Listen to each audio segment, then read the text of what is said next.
Well, I want to tell you a story or two.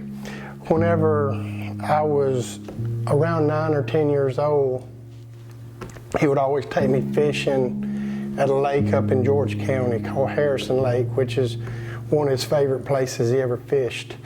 And 9, 10 years old, I guess, he would get me up in the mornings, and we would get up there at daylight, and you had to cross the river to get to this lake, and it was through the swamp, and mosquitoes was real bad. And the first time I can remember, he said, "Mosquitoes biting you?" I said, "Yes, sir."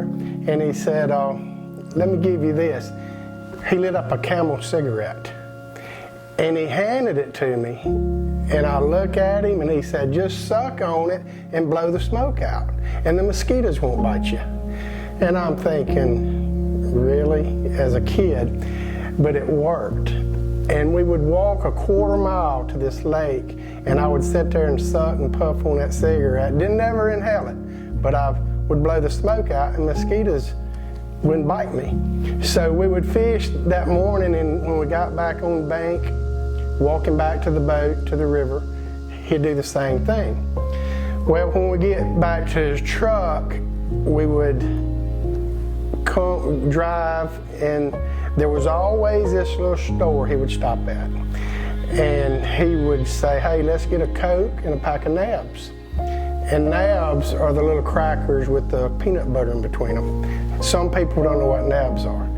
But we'd get out this store, walk in, and it was like clockwork. Every time we went, I would know exactly where to go to get my little Coke and a pack of nabs. And then we would be on our way home. Now this has been probably 46, 7 years ago. Today, I own that store. I mean, it's weird. But anyway, that's a real to me. So, that being said, the next thing that I want to tell you about is shrimping. He shrimped a lot of his life, and I had a boat, and we'd shrimp all night long, get home in the morning, have to peddle the shrimp to sell them. And one morning we were coming in, and I was in my boat, he was in his with someone else. His boat was quite a bit bigger. And there's a thing called the Ingalls Dry Dock. And what the Ingalls Dry Dock is where they pull ships in, and it picks up these huge ships. Now this is a big, massive wall of steel. Well, I was behind him one morning, and he was ahead of me a good little ways, and I noticed that he wasn't turning when he should have been turning. And I'm thinking, he's not gonna run into the Ingalls Dry Dock. He did. Bam!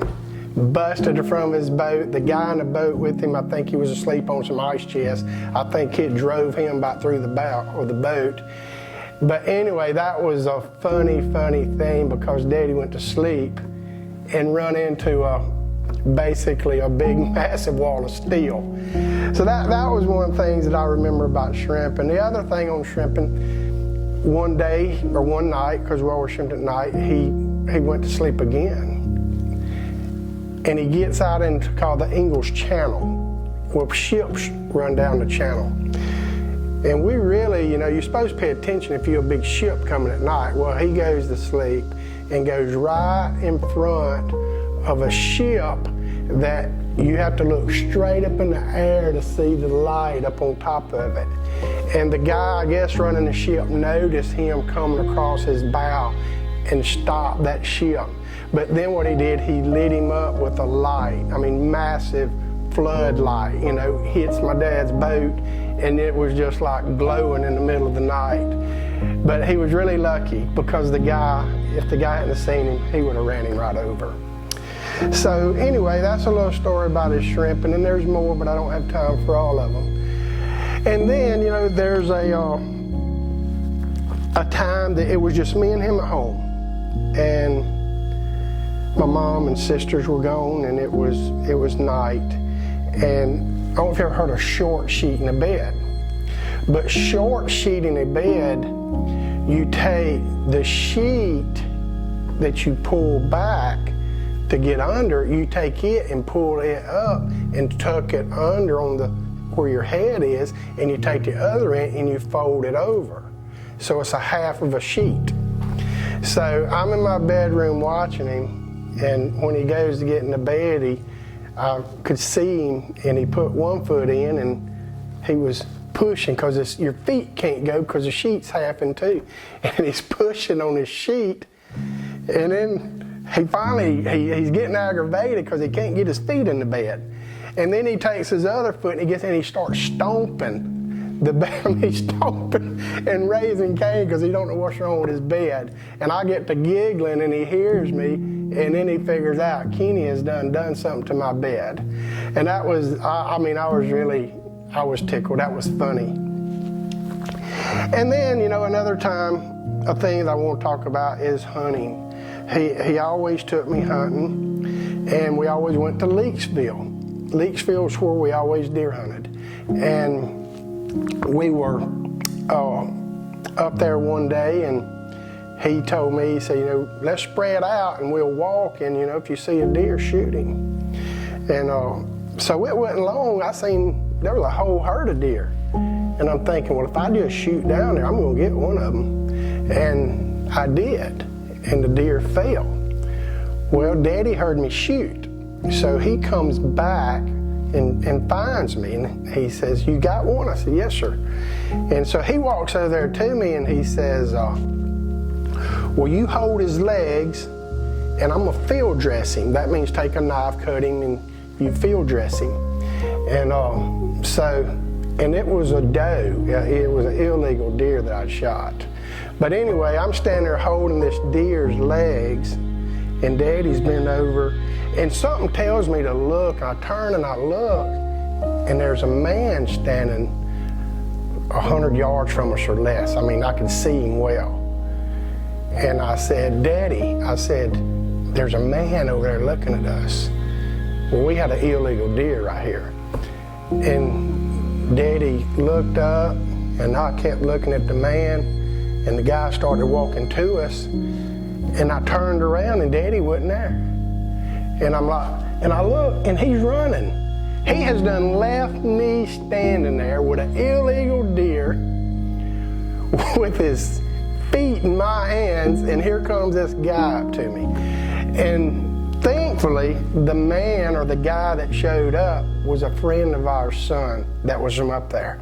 But Daddy had left me hanging. I mean, here I am, 15-year-old kid holding a deer that's illegal, and he takes off running and don't even tell me he's leaving. So that was kind of funny. Now, the thing that gets to me now, and if there's anyone out there that has a parent that gets sick or a friend, and you want to do something, you do it then. You don't never wait. And the reason I'm telling you this, we had taken him to the doctor, and I'd rolled him back out to the car in a wheelchair, and my sister or mother, I can't even remember who was there, but anyway, I asked him, I said, would you remember how to get back to Leaksville, to them old dirt roads? And he said, yes. And I said, would you want to go? He said, yeah, I'd love to. And I said, okay, in the morning, I'm gonna come pick you up. We're gonna get my truck and we're gonna go. And he said, I'd love that. So I told Mom, I said, get him ready in the morning. I'm gonna come pick him up, and we're gonna go ride all them dirt roads. And anyway, she called me, and she says, the next morning, she says, he's too sick. And for me, I waited too long. I should have done it sooner.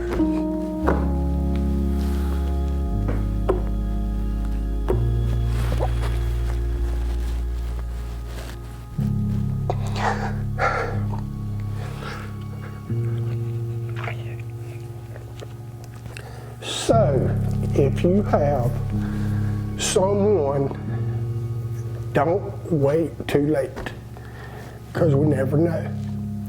I appreciate you listening. Thank you.